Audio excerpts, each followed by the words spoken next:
Every one welcome in my YouTube channel. So guys, اس سے پہلے ہم نے افسانہ، ڈرامہ سب کو بہت اچھے سے سمجھ لیا.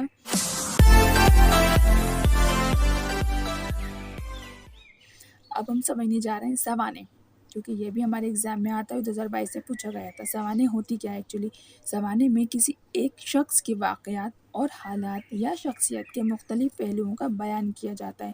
آپ نے کئی بار سنا ہوگا سوانح حیات، سوانح حیات. تو حیات مطلب ہوتی ہے زندگی، ٹھیک ہے. اور سوانے یعنی کہ کسی انسان کی زندگی کے بارے میں بتایا گیا ہو یا اس کے مختلف پہلوؤں کے بارے میں بتایا گیا ہو تو اسے ہم سوانے کہتے ہیں. اور کسی کی زندگی کے بارے میں تو وہ ہماری سوانح حیات ہو جاتی ہے.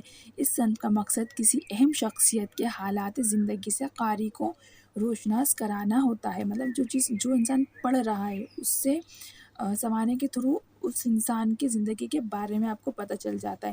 اس سلسلے میں وہ اس شخص کے ساتھ ساتھ اپنے ہم عصروں کا حال بھی لکھ سکتا ہے، مطلب ان کے ساتھ والوں کا حال، اور اس زمانے کے سیاسی، سماجی، معاشرتی پہلوؤں پر بھی روشنی ڈال سکتا ہے. اردو میں حالی اور شبلی سوانح نگاری کا سلسلہ شروع کیا. حالی نے ممتاز ادبی شخصیتوں کی سوانح لکھی ہیں. کس نے لکھی ہیں؟ حالی نے. کیا لکھی ہے؟ مثلاً حیات سعدی میں شیخ سعدی، یادگار غالب میں مرزا غالب اور حیات جاوید میں سر سید کی حالات بیان کیے گئے ہیں.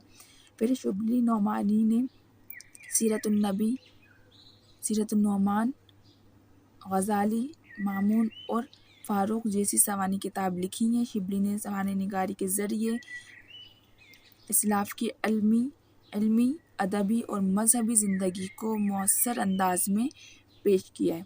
تو یہ ہماری سوانح حیات تھی. امید کرتی ہوں اسے سمجھ میں آئی ہوگی. سوانح حیات بہت ایزی ہے اور بہت ایزی لفظوں میں لکھی گئی ہے.